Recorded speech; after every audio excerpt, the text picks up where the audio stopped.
ద్రవ్యవేగం అనేటటువంటి విలువను తీసుకుంటాం. ఒక వస్తువు యొక్క ద్రవ్యరాశి మరియు వేగంలో యొక్క లబ్ధాన్ని మనం ద్రవ్యవేగంగా చెప్తాం. ఇక్కడ v అనేటటువంటిది మనకు సదిశ రాశి కాబట్టి, వెక్టార్ కాంపోనెంట్ కాబట్టి ద్రవ్యవేగం కూడా మనకు సదిశ రాశి అయ్యేటటువంటి అంశాన్ని చూస్తాం.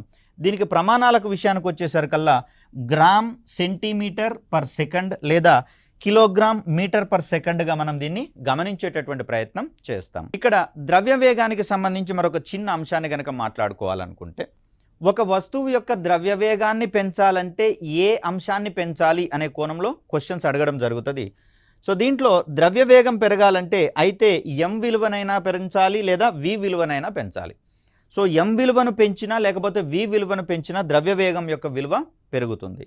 మరి ఈ రెండు సందర్భాలలో ఏ సన్నివేశము సందర్భానుసారంగా ఉంటుందో ఒకసారి గమనించే ప్రయత్నం చేద్దాం. సో వేగంలో ఉన్నటువంటి ప్రతి వస్తువుకి ద్రవ్యవేగం సమకూరుతుంది. ఒకవేళ వస్తువు రెస్ట్ పొజిషన్లో ఉన్నట్లయితే దాని యొక్క వేగము శూన్యం అవుతుంది కాబట్టి, విరామ స్థితిలో ఉన్నటువంటి వస్తువు యొక్క వేగము శూన్యం అవుతుంది కాబట్టి ద్రవ్యవేగం విలువ శూన్యం అవుతుంది. అంటే చలనంలో ఉన్నటువంటి వస్తువులకు మాత్రమే ఎగ్జిస్ట్ అయ్యేటటువంటి ఒక ఫిజికల్ కాంపోనెంట్గా మనము ద్రవ్యవేగం గురించి చెప్తాం. మరి ఈ సందర్భంలో ఒక వస్తువు వేగంతో లేదా చలనంలో ఉన్నటువంటి సందర్భంలో దాని యొక్క ద్రవ్యరాశిని పెంచగలిగేటటువంటి అవకాశం ఉందా అంటే చాలా తక్కువగా ఉందని చెప్పేసి అంటాం. కాబట్టి సింపుల్గా ఒక వస్తువు యొక్క ద్రవ్యవేగం విలువను పెంచాలి అంటే దాని యొక్క ద్రవ్యరాశిని పెంచడం మీద కాకుండా దాని యొక్క వేగాన్ని గనక మనం పెంచగలిగితే ఆటోమేటిక్గా ద్రవ్యవేగం పెరుగుతుందని చెప్పేసి అని చెప్తాం. ఫర్ ఎగ్జాంపుల్ టైర్ని కొట్టుకుంటూ పోతారు, చిన్నప్పుడు ఆడుకునేటటువంటి సందర్భంలో చూస్తాం. దాని మీద తక్కువ బలాన్ని ప్రయోగించినప్పుడు తక్కువ వేగంతో ప్రయాణిస్తుంది, ఎక్కువ బలాన్ని ప్రయోగించినప్పుడు ఎక్కువ వేగంతో ప్రయాణించేటటువంటి అంశాన్ని మనం చూస్తాం. మరి ఆ టైర్కి తక్కువ వేగం సమకూరినప్పుడు దాని యొక్క ద్రవ్యవేగం విలువ తక్కువగా ఉండే అవకాశం ఉంది.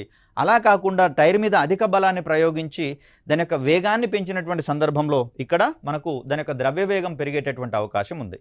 ఇంకొక చిన్న సన్నివేశాన్ని చూద్దాం. ఏదైనా ఒక కారు నిదానంగా అప్పుడే స్టార్ట్ అవుతుంది లేదా మూమెంట్లో ఉంది, ఇంజన్ కూడా ఆన్ చేయలేదు, మూమెంట్లో ఉన్నటువంటి సందర్భంలో దానితో డాష్ కొట్టుతున్నటువంటి సందర్భాన్ని ఒకసారి గమనిద్దాం. ఈ సందర్భంలో తక్కువ డ్యామేజ్ జరిగేటటువంటి అవకాశం ఉంది. లేదా అదే వాహనము 40 కిలోమీటర్ల స్పీడ్ తోటి వస్తుంది గంటకు అనుకున్నప్పుడు దీనిని తగిలినటువంటి పరిస్థితులలో జరిగే డ్యామేజ్ కారుకు కావచ్చు, దాన్ని ఢీకొన్నటువంటి వస్తువులకు కావచ్చు అధికంగా ఉండేటటువంటి అవకాశం ఉంది.